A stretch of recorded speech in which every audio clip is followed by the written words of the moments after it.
Welcome to the Prime Health Podcast with your host, Dr. Derek Barron. Dr. Barron interviews doctors, wellness experts, and healthcare leaders who are revolutionizing how we approach health and longevity. The Prime Health Podcast explores breakthrough science, personal and patient stories, and practical insights that are shaping the future of health and wellness. So sit back, listen in, and prepare to transform how you think about your path towards Prime Health with Dr. Barron and his special guest. Welcome back to the Prime Health Podcast. I'm your host, Dr. Derek Barron, and I'm here to bring you cutting-edge insights and practical strategies from leading healthcare experts for your journey to Prime Health in life and in business. Now, did you know that there is a gap in modern medicine, or should I say in green modern medicine?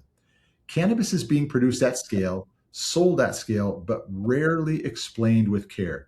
Now, today's guest is Elisabeth Mack. She's a nurse entrepreneur of Holistic Caring and the Green Nurse. She sits in the gap, translating cannabis real-world medical guidance, supporting providers to educate and work with their patients so cannabinoids work as therapeutic options. Now, I'm excited to learn about this because it's a very intriguing topic for me. But before we jump into the episode, just a quick message from our sponsor, Growth Solutions, your growth partner that turns healthcare expertise into market leadership, one strategic move at a time. We eliminate stressors in the business, such as new patient or client acquisitions, marketing and growth strategies, reducing operational chaos with proven systems, frameworks, and SOPs. And yes, we even help you with those crazy AI bots that are out there because they're coming for us whether we want it or not. So if you ever thought this to yourself, I'm too busy to grow, too slow to scale, or too overwhelmed to fix it, we are your solution. So drop the word grow below or feel free to reach out to me on any platform. But you came here to hear this amazing guest today. Elisabeth, welcome to the Prime Health Podcast. Please tell us a little bit about yourself and what you do. Thank you. Thank you so much, Derek, for the invitation. So, I'm the CEO of Holistic Caring and the Green Nurse, as well as Bloom Hemp CBD.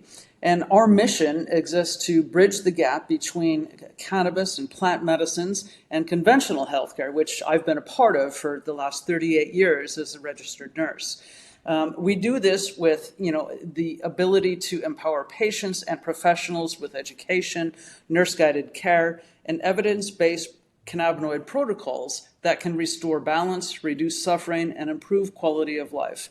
Conventional healthcare is struggling. We're spending almost $5 trillion on it, but our outcomes are not what we want them to be. And plants and holistic modalities, helping people to live better, is what we're all about. And so that's the short of it. Yeah. Well, there's some long of it too that we'll get into, and I'm excited for that. For me, it's an extremely interesting and a startup venture for me getting into. So I really do appreciate having you as a guest. So I do want to I ask all my guests, was there a moment in life or a circumstance that you went through any point in time in your lifetime that said, you know what, I'm going to choose a career in medicine? Well, gosh, as far as medicine, that we have to go back to 1983 when I first graduated high school and went to nursing school. Okay. And got a Bachelor of Science in Nursing, Bachelor of Arts in Psychology, finished in 87, worked in the VA and conventional hospitals for the first almost decade.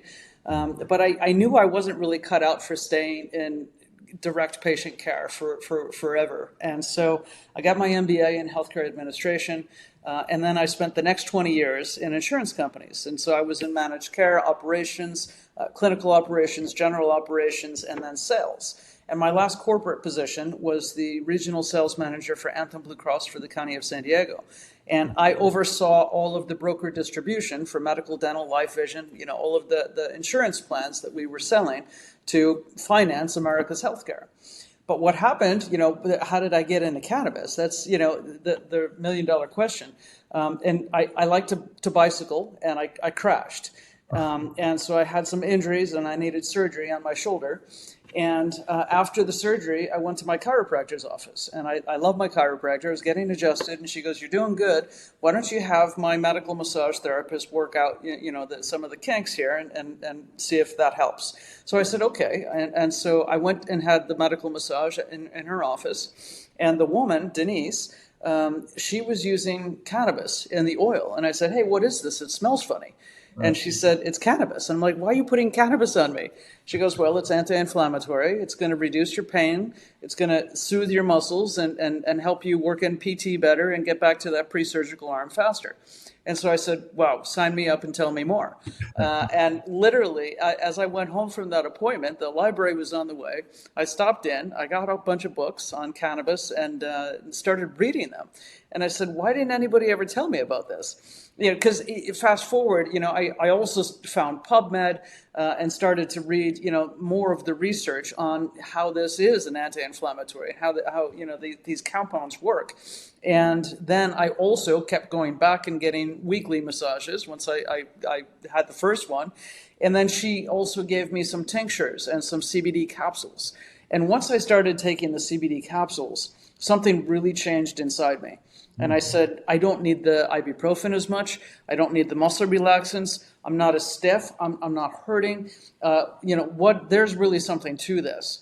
And that's how I ended up changing my career. It took about a year for me to leave insurance. Yeah. But, I really said, if I can help myself, I've got to help all the other people out there with chronic pain. Because not only was it an acute injury, but I found myself healing from things that I had been struggling with for the 20 years previously. Wow. Blood pressure, that started to go down. Stress, insomnia, sleep. Being able to relax, not feel like I was agitated or anxious or any of those things. And then on top of the pain, my appetite improved. I started to crave healthier foods. Everything started to snowball in the right way. Yeah. And you don't really get that right track very often, but that's what happened to me. And that's how I fell so deeply into cannabis therapeutics, because it really does work as a medicine. Yeah. What I find interesting, Elisabeth, that I love how you were in healthcare first and then got your MBA. There are many people that aren't in healthcare and they get their MBA in healthcare just because they think that they should. I think it's a great transition in there.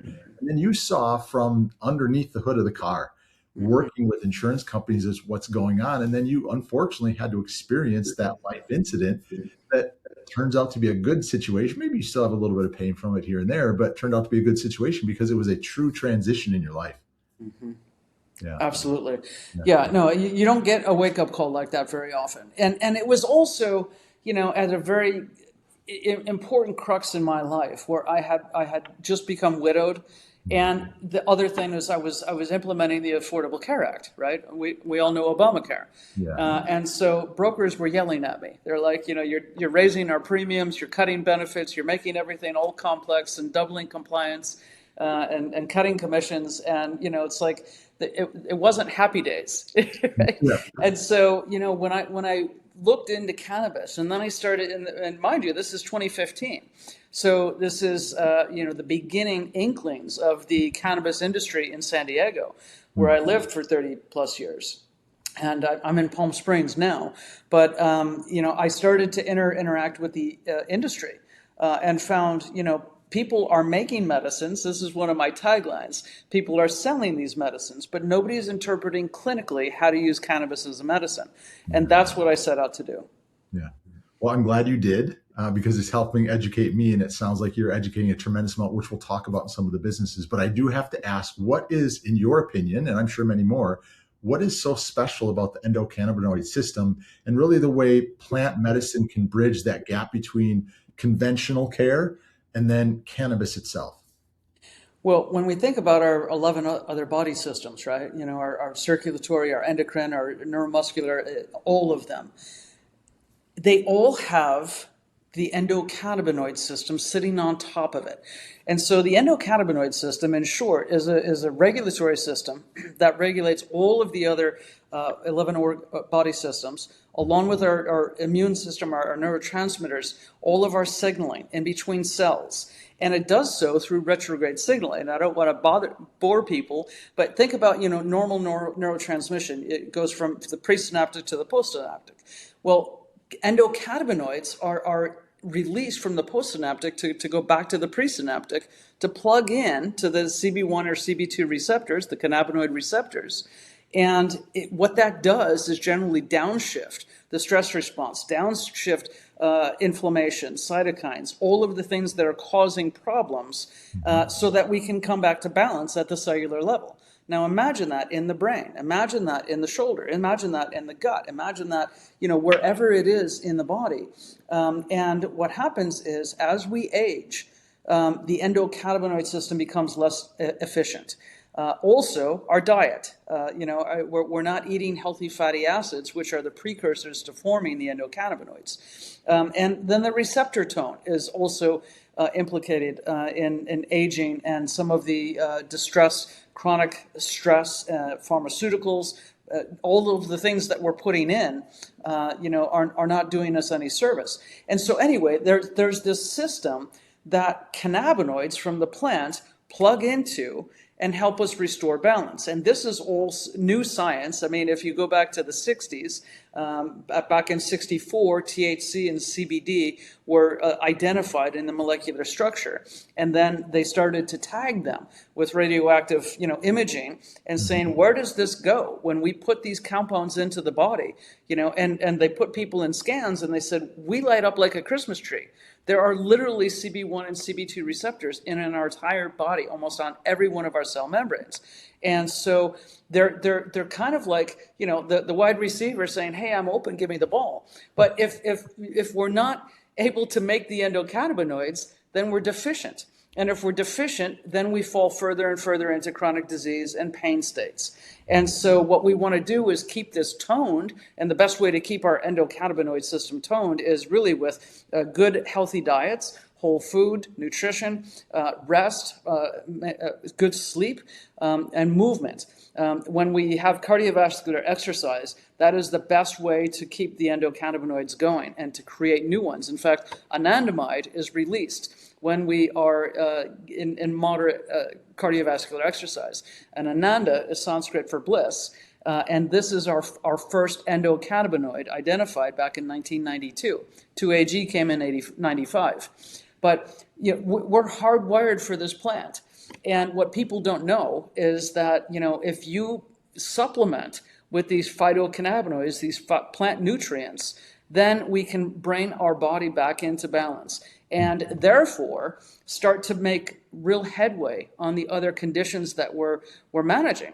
But it takes time, right? It's not like a pharmaceutical where it just plugs into a single molecule and you've got this desired effect or side effects. It takes time for this to start to really work, and people lose patience, which is why guidance and clinical care is so needed. Yeah, great point.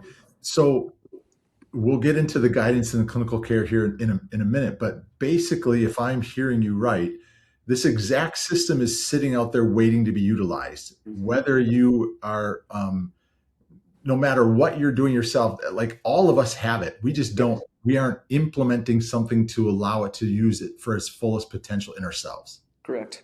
Okay. And that's where in this endocannabinoid system, as you start to find what works best for you, as you educate these individuals, then the CBD products can assist in that. And your entire system, I think, is you want to help providers, healthcare providers, educate their patients along the way where they can fully optimize their body. Absolutely. Yeah. And so my role, initially when I back in 2015, 2016, I founded the company, and started to work with patients directly, started to go in dispensaries and do education, to teach people, speaking in libraries, speaking in community centers and senior centers and all of that. And then I started working with some palliative care physicians and integrative physicians, working with their patients. And, really, if you go back to what I was doing at Anthem Blue Cross, taking care of 1,000 brokers in the county, my job, what I really want to do, and what I then subsequently began, was training the trainers, right? So the providers have a patient base that all need to get this education. I'm one person. So if I created the provider training so that I could then have them be competent and able to communicate how cannabinoids work, because people have dispensaries. I know you're in Idaho, not necessarily there, but there's dispensaries everywhere. I live in California, and we have about 3,500 of them. And so there's dispensaries everywhere, but people aren't getting the guidance. Doctors should be able to say, you have an endocannabinoid system. Most of us are running deficient in our endocannabinoid tone. You can supplement with these compounds. Now it just becomes all about pharmacology. What is CBD? What is THC? How do they work differently? How do we use them in different proportions and ratios? What about CBN and CBG and some of the minor cannabinoids? And then what are the different routes of administration? Right? You can inhale it, which what most people are comfortable with, or not.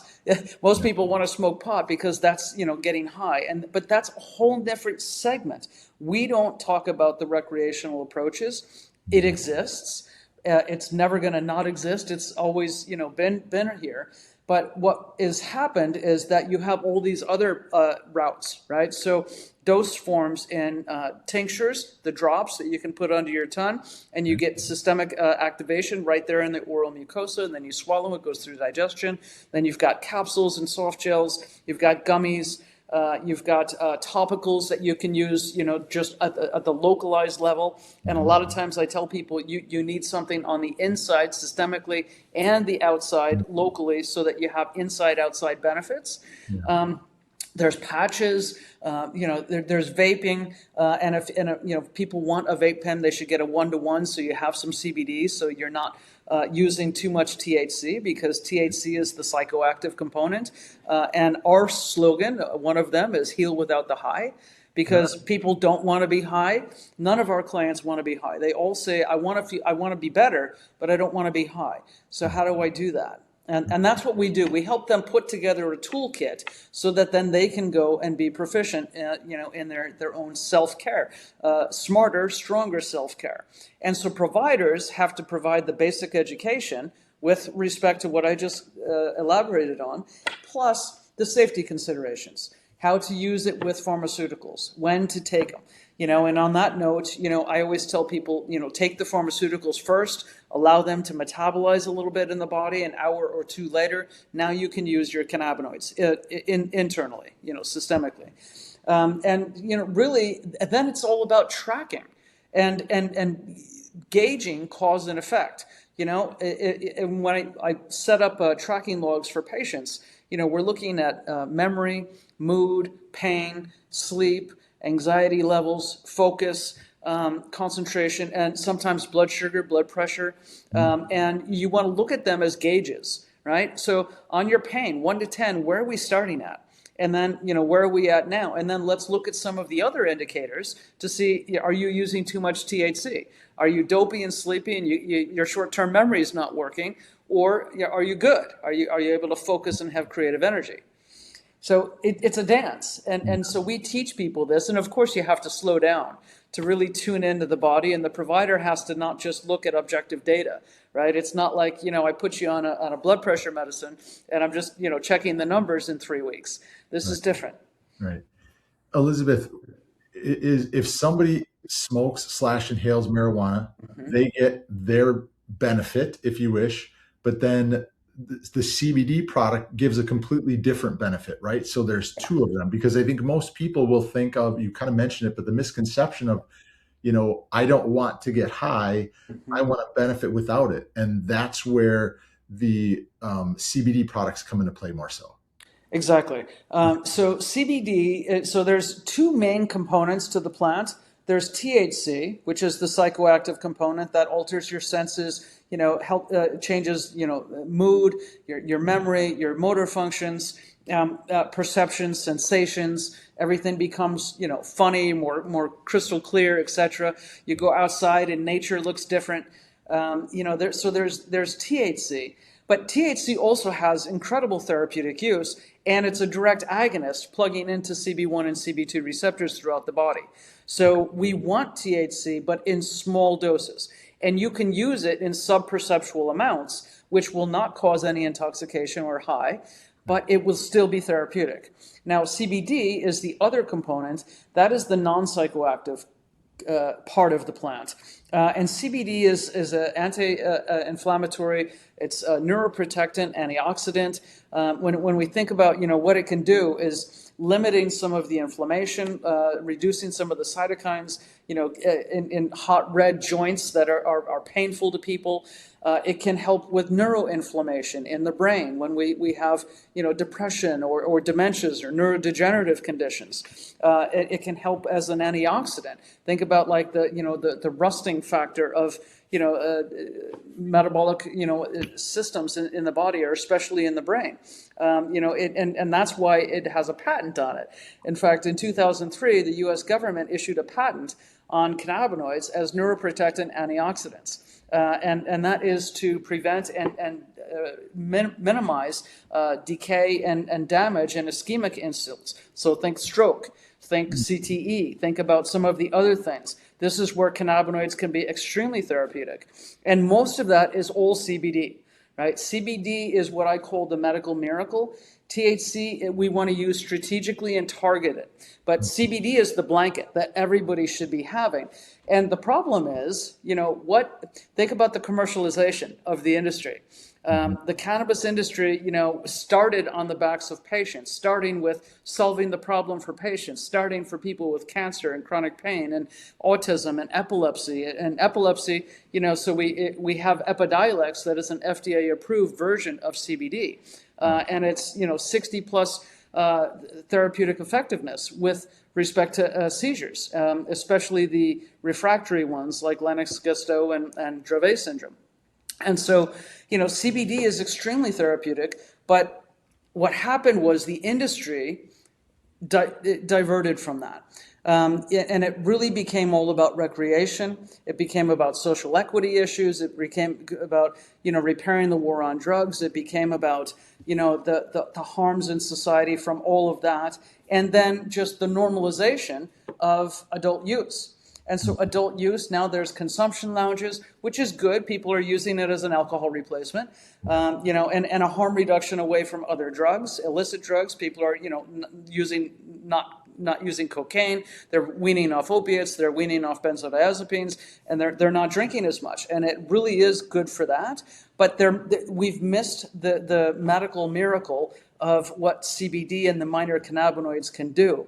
And that's why I ended up buying another company, Bloom Hemp CBD. So we run Holistic Caring and the Green Nurse, which is our education, coaching, and consulting company where we do provider training and patient coaching. But Bloom Hemp CBD, we bought 3 years ago. It was created in 2018 when the U.S. Farm Bill was signed that created the whole CBD industry.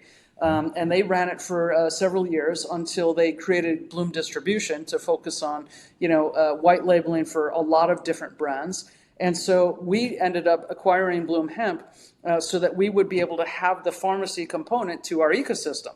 You have the education and the training, you have the provider mentoring, you have the patient coaching and care and consulting and education, and then you have the good vetted quality products, which is all USDA organic, symptom targeted, Ayurvedic formulated, and having COAs, the certificate of analysis by the batch for every one of the products so that people know exact potency of what these cannabinoids are. Because then, when you're choosing, there's only so much time and money, right? And so if we can fast forward people's outcomes and success by giving them smarter answers and protocols. And we do that through, offering a free care plan at Bloom Hemp on the services tab. We have an intake form where people fill out about 10 questions.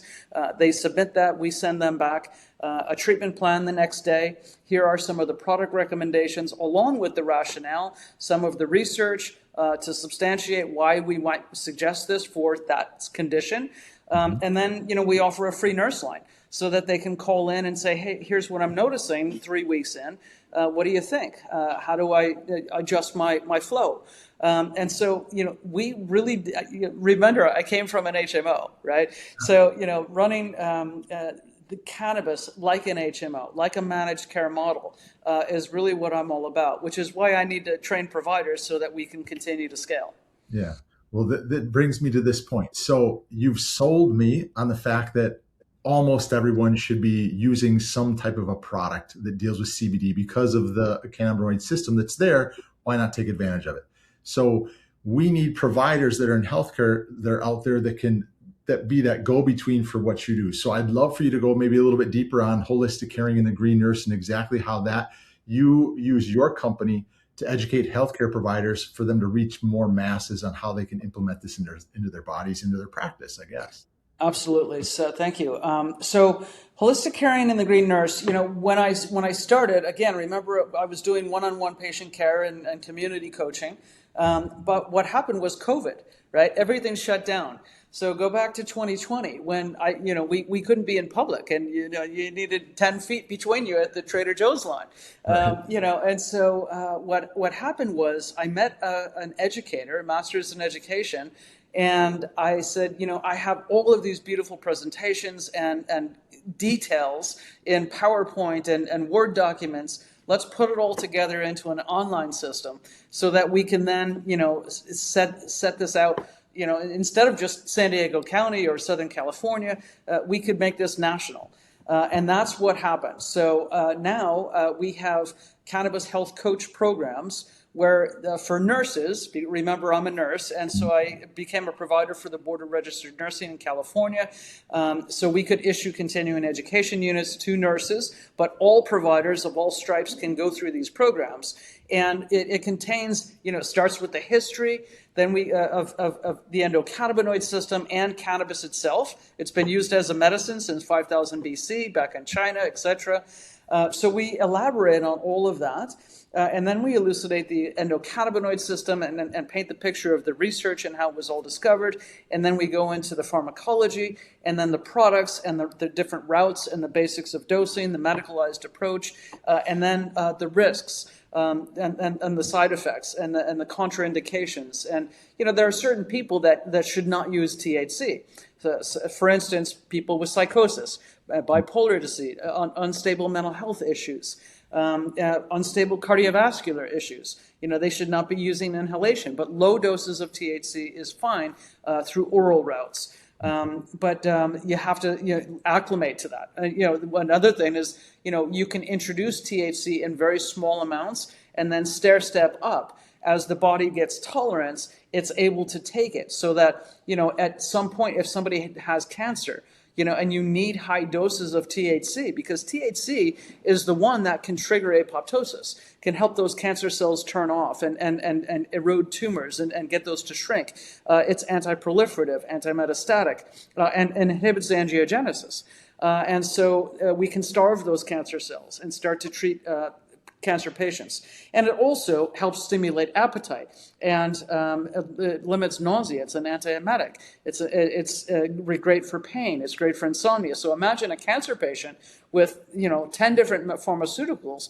We can bring in a good CBD THC oil, like in a 1-to-1 ratio, and get them to start increasing the dosing of that and start to wipe out all of those other pharmaceuticals. And so this is why I get so excited and why the doctors need to learn. Yeah. So you teach all of that, and then so I just elaborated on cancer, but think about dementia, right? And this is another very exciting thing. I love seniors. I love older adults, and where I really started working with the palliative care team. And so when you've got neurodegenerative conditions, you've got brain cells dying and they're not having the same connectivity that they need to have memory and function and cognition. And when we think about dementia, we're losing acetylcholine esterase. And THC actually inhibits acetylcholinesterase, keeping more acetylcholine to keep more brain cells working properly. And that's why very, very low doses, I'm talking like 0.5 milligram to 1 milligram, and then a little bit more, as we go. But 1 milligram a couple of times a day is a game changer for people with dementia. And nobody knows this, right? Of course, you need CBD in the background to hold it. You think about a basket of eggs. You've got that one little egg on the top with THC. The rest of them are CBD, CBG, CBN, THCV, the acidic versions, CBDA and CBGA, THCA, where it's never been processed and heated. And so we talk about all of these different things, and then so module 2 is all the conditions, right? So from cancer to chronic pain to weaning people off opiates and the protocols to do that, to the neurodegenerative, the neurological, autism and epilepsy, ADD. Then we look at all the gastrointestinal things and digestion, metabolic, diabetes. All of these can be helped with modulating the endocannabinoid system. So that's all of module 2. And then module 3 is all of the business, right? What is the legalities, state by state, and how do I track this and find out what the jurisdiction is around me? And then provider legalities. What are the scope and standards of practice? What are the different healthcare settings, and where is cannabis allowed? And increasingly, it's more and more allowed. We have programs like the Ryan's Law here in California, where hospice patients are allowed to take their cannabinoid, non-smokable formulations, into the hospital should they have to be readmitted for anything. Because what happened was, somebody stabilized, they don't want to resume opioids, because a lot of people have a horrible reaction to opiates. Not just the constipation, but the drowsiness, the dopiness. It's horrible for them. And if you're doing well on cannabis oils and you need to go back in for something acute, then you shouldn't have to go back to that. And so that was the precedent where Ryan's Law was elaborated. Now there's other models across the country where that's popping up. And so, but it's still a Schedule 1 drug. Now we're working on that, right? And so Schedule 1, just to go off on that, means that there's no medical benefits. It's highly addictive, dangerous, and abusive, and that there, is no safe way to use it clinically. That's about to fall. In December 18th, President Trump signed an executive order to start the process of rescheduling. This was initiated in the Biden administration back in 23, and then 24, and HHS has been working with the FDA to get the DEA to take it out of Schedule 1. And as soon as that happens, then we can have more therapeutic benefits and pharmaceutical versions of cannabis. And then we'll have a dual policy lane, right? So there will stay the botanical state-sponsored programs, but there will also be Schedule 3 products that the pharmaceutical companies will start making. And so what's in Schedule 3? That would be the peers, Marinol, which is synthetic THC, and then ketamine, testosterone, steroids, certain things like that. And so that's where it would sit. So, we're still waiting on when that's going to be finalized. But not only did they say that that's going to happen this year, but also that CBD will be built into benefits for Medicare.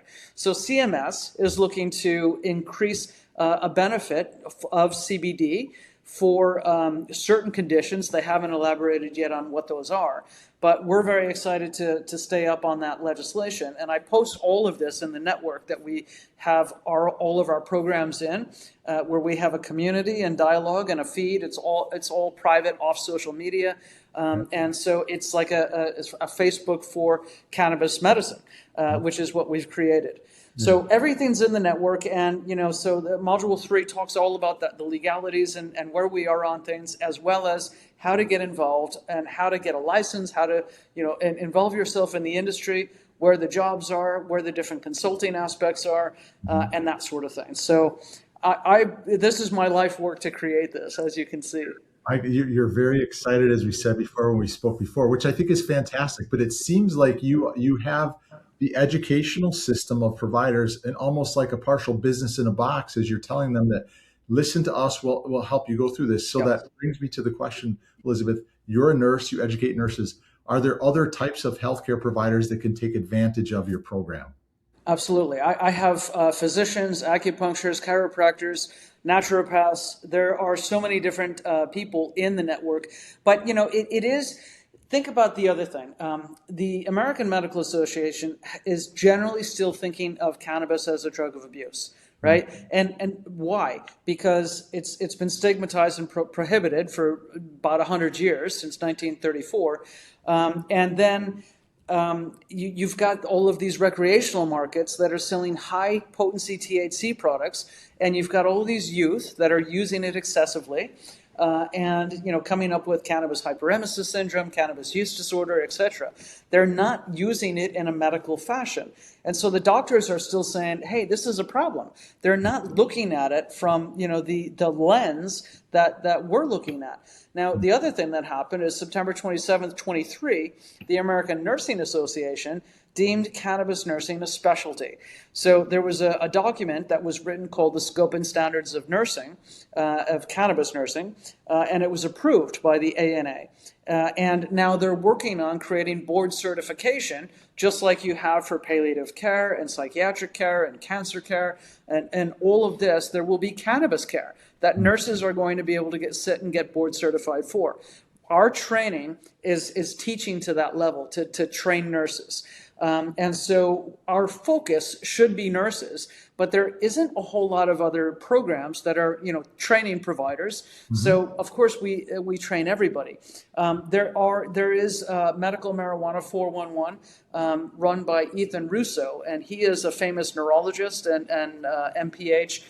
Good friend of mine, and he's issuing CMA for doctors. So there is that as well. But our sweet spot is nurses. There's 5 million nurses in America, and not only do we teach them this incredible curriculum, but you mentioned a business in a box. So that is our toolkit and our mastermind, and that's separate because there's nurses that work in a hospital that are like, I just want to be the most valuable player in this, theme on my unit. So, people coming in, say somebody's working oncology, the nurses should have a basic understanding of cannabinoids because 42% of cancer patients are using cannabis as an additional option for their nausea, their pain, their sleep, etc. So nurses on the units need to learn this. But if, say, a nurse wants, like my age, somebody in their 50s that's like, I'm about to retire. I want to do some holistic health coaching, and I would like to have my own business. Okay, we teach them everything that they could possibly need to know to start their own business, different corporate structure entities, how to set up their business, how to market their business, and then all of the forms and registrations, resources, etc., to see patients. So an intake of form, all of the different assessments for pediatrics and geriatrics and adults, and then all of the care plans that we have filled out all for them already. So here's examples for dementia. Here's examples for autism. Here's examples for epilepsy. Here's examples for chronic pain, diverticulitis, Crohn's disease, some of the other things. And then we give them the patient teaching, an ebook, and the resources that they can give to the patient, because they shouldn't have to reinvent everything. So and I created this with a licensing program. I went to this literary agent back in 2019 and in 2020 when I was setting up the online programs, and created a licensing where they can buy this business in a box, and you can get the updates every year with a fee. And so that's what I've created. So you can get the curriculum, and then for $300 you get the entire toolkit of everything you need for the business in a box, plus a year mastermind. So the first Monday of every month, we are in, for an hour and a half to 2 hours, we're with a room full of people on Zoom through the network. That are in the mastermind, and we're going through best practices, new research, business updates, legislative updates, so that we're teaching them to be the best of the best, so that when you come through Holistic Caring and Green Nurse Academy, you are somebody special. Yeah.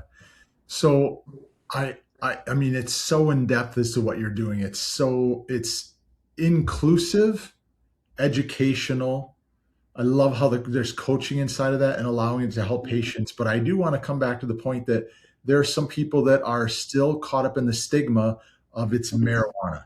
Yeah. How can you, or how do you help that person? It's like, I'm interested, but I just don't know. How do you get them past the trust point of like, not only have we done it, we've got tremendous amount of people that are in our program. How can they get past that hump of saying, I'm too scared to do it? As a provider or as a patient? Excuse me, as a provider that wants to get involved. If there's a nurse out there, it's like, I would like to get involved, but I'm afraid of what the hospital might think. I'm afraid of what the community might think. Well, for nurses, we have the Cannabis Nursing Scope and Standards of Practice that is, accepted by the ANA. So there's no more argument there. Okay. And patients are using this. Think about this.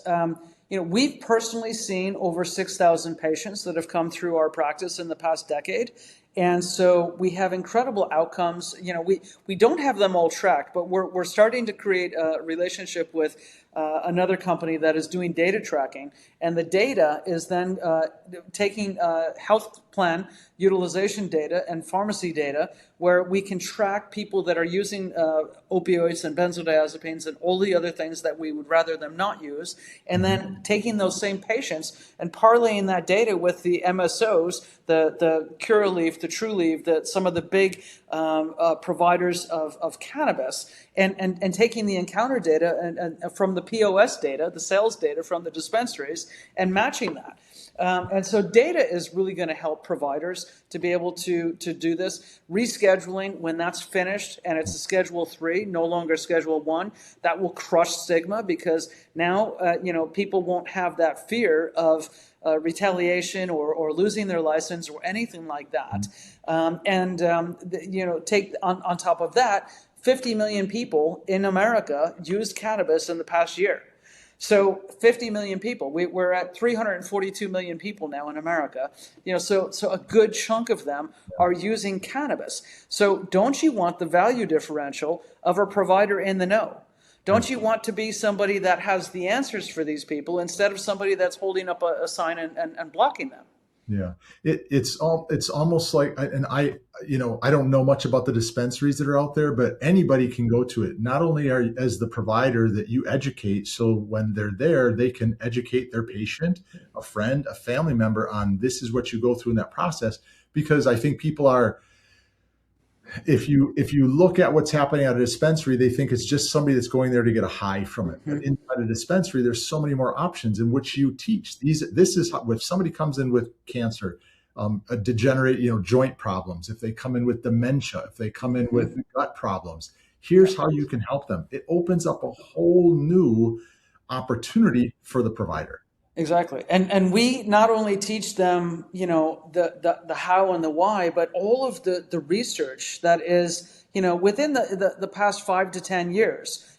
Tell me all of the modern research that is talking about all of the things you just said, and then go into the protocols of starting protocols. And here's how much CBD you would use. And generally, if you think about the endocannabinoid system going on and off all day long at the cellular level, and then think about the deficiency and the need for supplementation, right? So we want these CBD and the minor cannabinoids circulating in the bloodstream so that they can plug into the receptors to bring us back to balance and restore our physical well-being.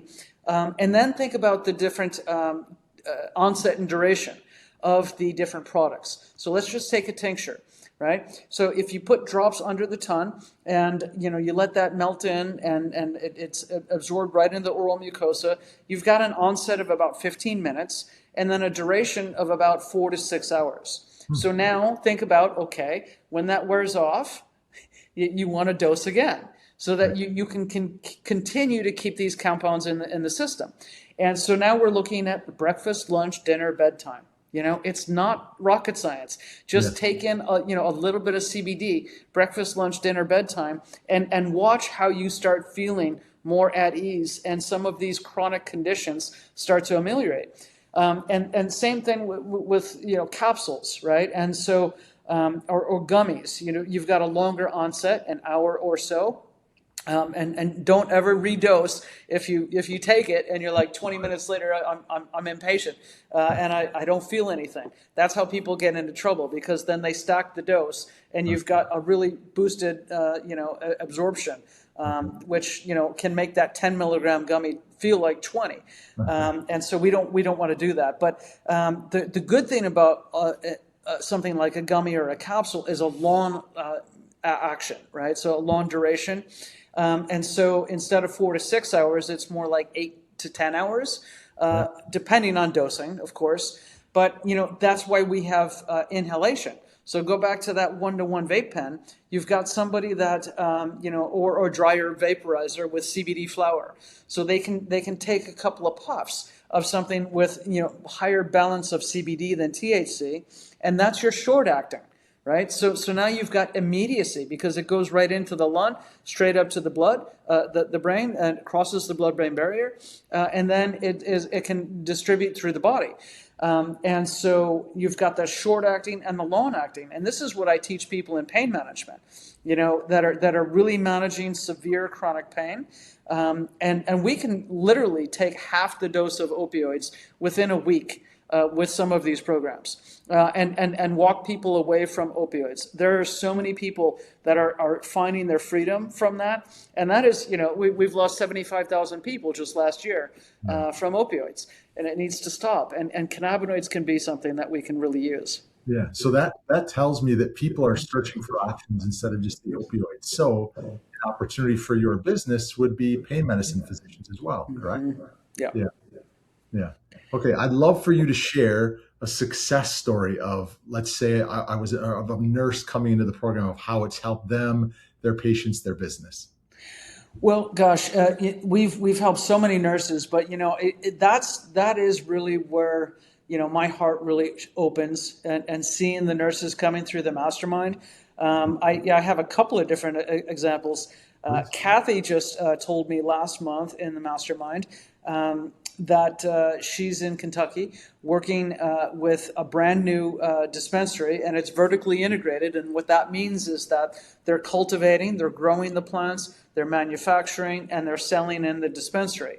And so she started as a nurse in the cultivation side, and she learned all about growing and the different cannabinoids and terpenes and phenotypes and all of this that is down to that level. Then she was working in the manufacturing side and seeing how the medicines are being made, and now she's going to start working in the dispensary as a coach. And so when it comes to the cannabis industry, you start where you can.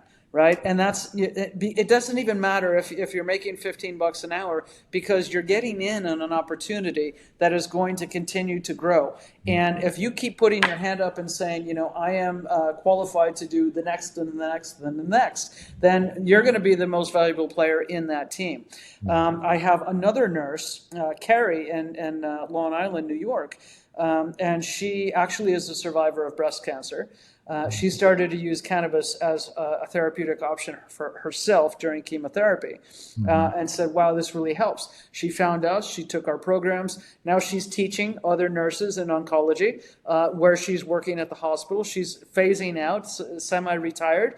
But she's now working as a coach and a liaison to train the other nurses there. She's also working in the community and speaking to people in the community and at a breast cancer resource center. And so this is where I get to see the fruits of our labor to create these programs, to create the training, to create the masterminds and the business in a box so that they can go out and be proficient. Yeah. So what would you say is the vision of your business over the next 3 to 5 years? Gosh, there's 5 million nurses in America. I would love to see, at least half of them go through the programs and really be the caring option. Nurses are so special, right? Because they're the educators, the healers, the guides, the advocates in that point of care, wherever somebody is, in a clinic, in the hospital, whatever. And nurses can be that bridge to a better way, away from the pills and procedures, away from the pharmaceuticals, away from the hopelessness of many of the patients that are like, I can't take these drugs, so I'm just white knuckling it. No, there's a way to have holistic living with the cannabinoids. And so my goal is to have a good chunk of the nurses trained, and then to work with some of these other companies even to help elaborate on on how every provider of all stripes needs to get a base education, and to be able to be a hero to their patients rather than an obstacle. So that's on the provider side, and then on the industry side, I'm actually applying for state contracts to educate the dispensary bud tenders.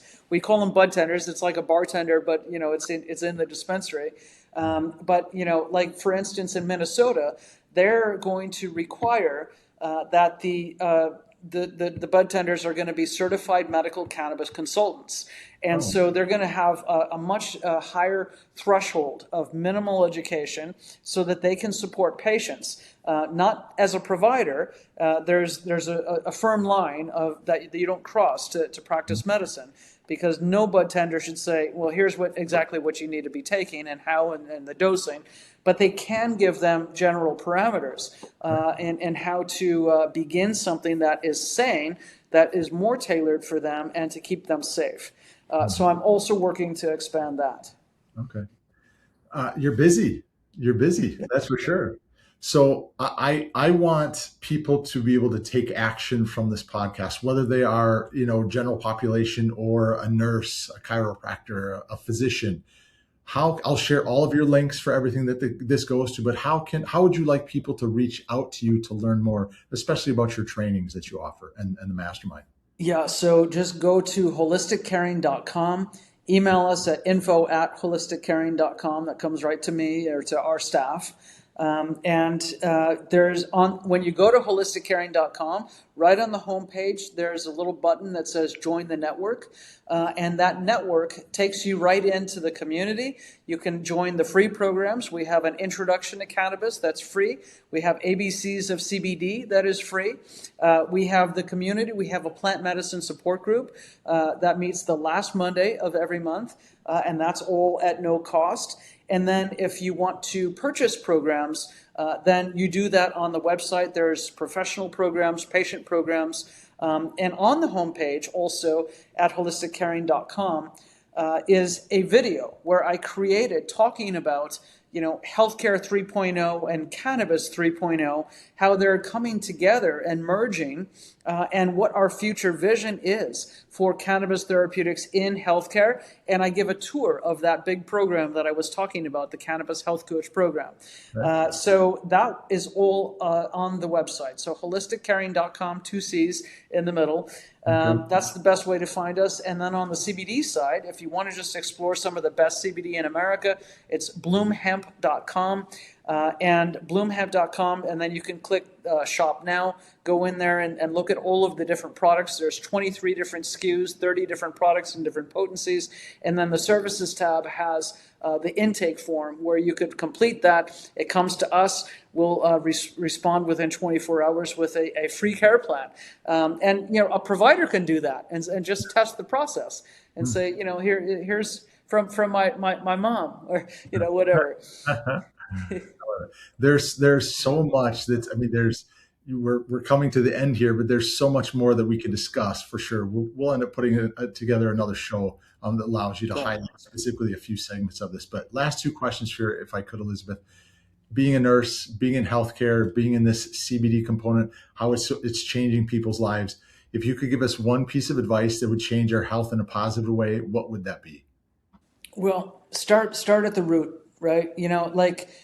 When people think about chronic care, which we all have, if you're over 50, you've got something that you're managing, or even over 40. Right. Acute care is great for infections and surgeries and accidents and that sort of thing. But when it comes to managing things that are in disarray in some way, look at the root. Go back to the endocannabinoid system that regulates all other systems and start to supplement that. And and pair that with increasing your rest, your movement, your nutrition, and your connection, your connection with other people, finding joy. Don't just go from the cubicle to the car to the couch and repeat that. No, that's not healthy living. I see so many times people neglect their health until it's late. And you can, that's the other side of this. So on the preventative side, make sure that you're nourishing the endocannabinoid system with all of the good, healthy living that we just talked about: rest, connection, diet, and movement, and then supplement, with good CBD. That's the starting point for everybody. You don't have to even go to a dispensary. You can just get really good CBD, like at bloomhemp.com. And that is going to really help restore that system, helping you start at the root for repair and restoration. And then on a preventative basis, as we're aging, as we're starting to get a little stiff, as we're starting to get, slowdown in cognition, etc., or even anti-proliferative issues or for cancer. Like, I don't think I'm ever going to get cancer because I take so many cannabinoids every day. Knock on wood. But that's the point, right? Mm-hmm. Don't wait until it's too late. Yeah. Great point. Too many people end up having, and I can speak from some family members that wouldn't take products like you're suggesting because of the stigma with it. It's unfortunate. Had they known at the start, and it always goes back to the provider didn't tell them that either. Mm-hmm. So you're getting it on so many levels by educating, general population, educating a provider that can help the general population. You're doing your best to make us a better world, and I really do appreciate that. So thank you. Absolutely, my pleasure, Elizabeth. The last question, your guest on the Prime Health podcast. I've loved having you. What would your definition of Prime Health be? Well, gosh, where I'm waking up refreshed every day, sleeping soundly, digestion working, no pain, or at least limited pain, and my mind is sharp as a tack. Mm-hmm. So that to me is Prime Health, and that's what I work in doing every day and maintaining. Yeah. Well, you must be there. I can see the smile on your face, which is great to see that through the situation. I think that's because you talk about your passion. So, Elisabeth, thank you very much for educating me specifically on this. And I can't wait for more and more people to hear this because, again, you started in healthcare. You advanced up the ropes in medical modern healthcare itself. And then unfortunately had an incident that said, hey, I need to look for something else. And by coincidence, you were, provided some THC and CBD that said, this will help you feel better. That opened up your eyes. Now all you're trying to do is help other people open that next door for them in their business. So I commend you for that very much. I tell people on the podcast, if you've heard or saw one thing from this, and there's a whole lot of things that Elisabeth covered, but if there's one thing a friend, family member, or a physician, clinician, nurse, anything can take advantage of, please do share this. It's going to take one person at a time. She would love to have the 5 million nurses, but she'll take a few more one at a time. But we want to get it in the hands of those people that can benefit from it because it's not just the nurse, it's the nurse's patients that they can see. So she's spreading a great message along. So selfishly, I always do say, please subscribe to our podcast. It's important that you do that. But until next time, remember that true wellness is a journey we are all on together. Whether you're taking charge of your own health or guiding others in theirs, every step forward matters. So please do stay committed to your Prime Health journey. And again, Elisabeth, thank you very much for being a great guest on the Prime Health podcast. Thank you so much. I'm honored, and God bless.